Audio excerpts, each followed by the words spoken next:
Joined by George Mason, head coach Jim Larranaga. To his left is Dre Smith. To his right, John Vaughan. We'll start with an opening statement from Coach Larranaga on the game. Please raise your hand if you have any questions, and we'll get the mics around to you as quickly as possible. Coach Larranaga. Basically, I would like to congratulate VCU. They did a fantastic job. I thought their defense in the first half, especially Larry Sanders, in around the basket, eliminated some easy baskets, I thought, for us. We missed some golden opportunities, and then we became our own worst enemy. We got very, very discouraged, and that really shouldn't happen. The game has its swings and momentum, and we never put ourselves in a position by just being more aggressive and more confident in our play. We became more and more tentative as the game wore on. I thought the second half we would come out, more juiced up, and instead they did. And they took control of the second half as well, and we were never in it. Coach, I know it's hard to do it right now, right here in the front. I know it's hard to do it right now, but can you talk just about your seniors and what they've meant to this program? 90 wins over the four-year run, most in school history. Yeah, that's the most in school history? It is? Yeah, that's fantastic. I mean, those numbers reflect the kind of effort that these guys give on a daily basis and have for years. John Vaughan has been a tremendous leader for us. He's a great young man. Trey Smith, the same way.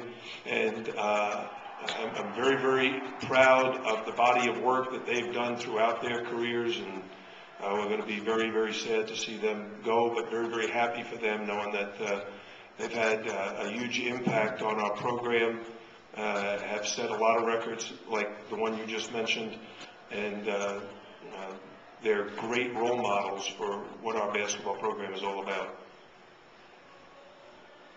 Trey, can you describe just what it's like when Maynard gets in a groove like that, and he's scoring, he's assisting, and he really sets the tone for the game that early?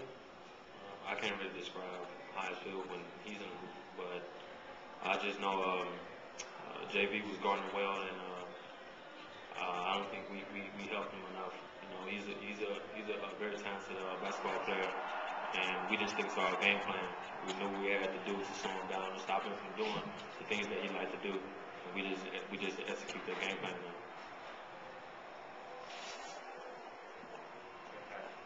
Jim, can you just talk a little bit about the impact that Larry Sanders had on the game? I mean, yeah, especially just you mentioned that. defensively. He basically created a psychological barrier for us because if you recall, we went inside several times early. Daryl Monroe, Lewis Birdsong had opportunities that he either altered or forced them to fade away or what have you, and we never, I don't think, got an inside bucket until we started driving to the basket. And Daryl only ended up with 3 points, and Lewis Birdsong had 3 as well. Those are our 2 main inside guys. So Sanders obviously had an impact on their ability to put the ball in the basket. John, can you kind of expound on that a little bit and how much his play kind of changed what you guys had to do or tried to do on offense? Like Coach said, they just beat us all night for 40 minutes, and I think Larry Sanders just set the tone from the beginning. Once in the first half, he blocked a few shots. That kind of really got him going, and that's basically what spearheaded their run throughout the entire game. For the 2 student athletes, could you guys comment also on their length?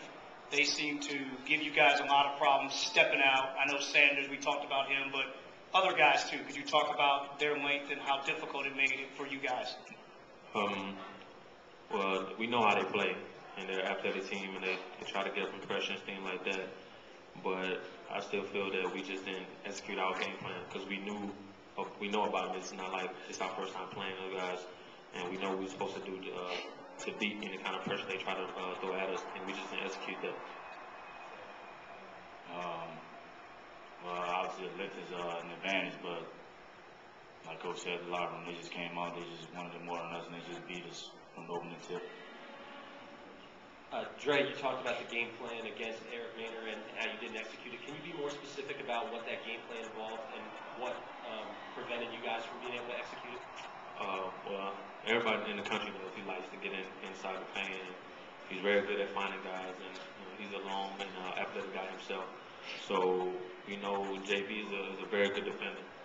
But, they set a lot of ball screens for him, and the first help was there, but the second and third help wasn't for the guy that we helped. And it wasn't nothing I think they did. We just didn't pay the coach enough attention and execute what we plan on doing and what we know he's capable of doing. John, I know it's hard right now, but could you kind of put it in perspective, this 4-year run for you, and what you'll remember most about this run? I just want to first thank the coaching staff, everybody who recruited me, for giving me the opportunity to, one, come to school and get an education, and also to have faith in me to help carry on our tradition that we have going on at Georgia Mason right now. And I just remember everybody I came in contact with on the court and off the court. All my teammates, all my different coaches, all the different type of students I've met, all the different saints I've been in to speak at, that Coach has taken me to, and I've experienced a lot of things throughout these 5 years I never thought I'd experience. So I cherish and take everything that I've been through for these past 5 years, and I won't forget.